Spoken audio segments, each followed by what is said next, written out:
If we don't act together, then we're nothing. If we don't stick together, we're nothing. And if we can't even trust each other, then we're nothing. This is Dan with the Omaha VA. How are you? Oh, I could be better. My lower back is killing me. Oh, I'm sorry to hear that. Hey, I'm calling you to catch up. You had some questions regarding access to different resources, and I did get those answers, so I wanted to provide them to you. Perfect.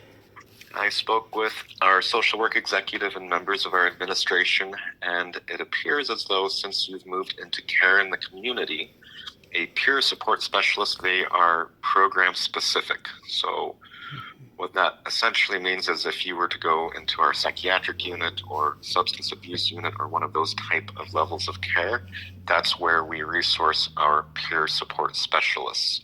They're not really outside of those areas. Okay. And they wanted to volunteer. There is a program, it's called Compassionate Contact Corps. It's a program where trained volunteers call veterans who are lonely or socially isolated to provide socialization and companionship. So kind of that same concept, Sure. except not within the VA, because we don't have that service. And so the administration wanted me to give you this information. It's called Compassionate Contact Corps. You can Google it. I don't have a phone number.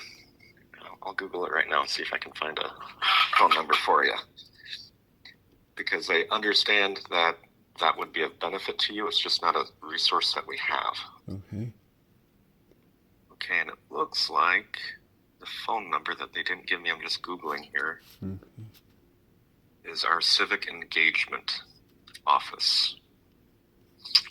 So if you call,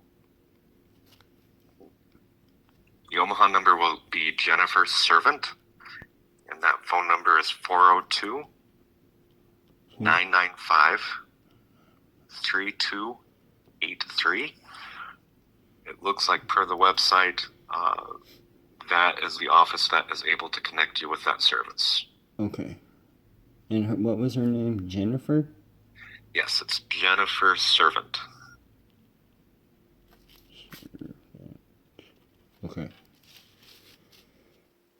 Any other questions you have? The question about the primary care. So I no longer have a VA primary care doctor for mental health. Correct. Okay. All right.